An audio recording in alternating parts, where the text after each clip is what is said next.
At a congressional hearing this week, the presidents of Harvard, MIT, and University of Pennsylvania stunned the country by refusing to acknowledge that calling for the genocide of the Jewish people would be against their bullying and harassment policies. They said it would depend on context and whether those threats turned into conduct. Does calling for the genocide of Jews violate Penn's rules or code of conduct? Yes or no?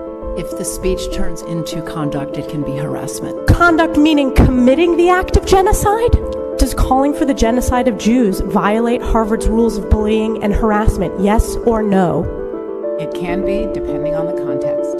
These are universities like Harvard, where you can be disciplined for using the wrong pronoun, and yet somehow, when it involves Jews, calling for the extermination of large swaths of the student body requires more context. At a bare minimum, those university presidents should resign, but the sad reality is that won't change anything at these elite universities. The ideological rot goes far deeper than the president's office. Take these universities' relationship with China's genocidal communist government. The People's Republic of China is the largest source of foreign donations to U.S. universities over the past decade. On top of billions in tuition, we know China has added billions more in gifts and in-kind donations of new centers and joint ventures. For years, universities have completely flouted reporting requirements for foreign gifts under Section 117 of the Higher Education Act. The money flows both ways. University endowments have invested hundreds of millions of dollars in VC, private equity, and ETFs that pour money into Chinese companies that have actually been blacklisted by the U.S. government for building up China's military and enabling the CCP's human rights abuses and vast surveillance state. And it's not just China. U.S. universities have received billions from Qatar, the country currently harboring Hamas's leadership. Northwestern has, of all ridiculous things, a journalism campus in Qatar. And lo and behold, in the aftermath of October 7th, the university wouldn't condemn Hamas's brutal massacre and mass rape of Israeli civilians.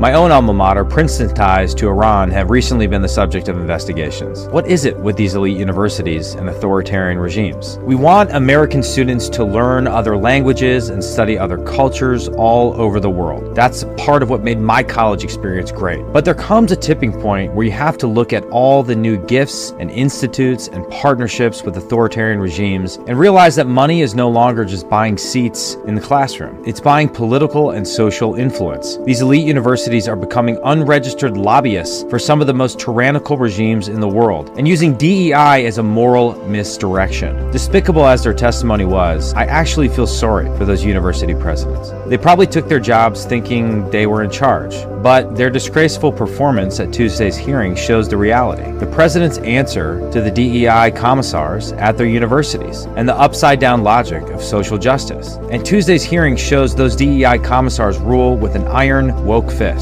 According to the twisted diktats of DEI, the massacre of Jews by Palestinian Muslims is brave liberation, while the ongoing genocide of Uyghur Muslims by China's far-left government is for some reason copacetic. The Chinese Communist Party has perpetrated the largest internment of an ethno-religious minority since the Holocaust, yet the silence from the DEI crowd is deafening. We need bigger changes than just getting a few presidents to resign if we want to actually educate and not indoctrinate the next generation of Americans.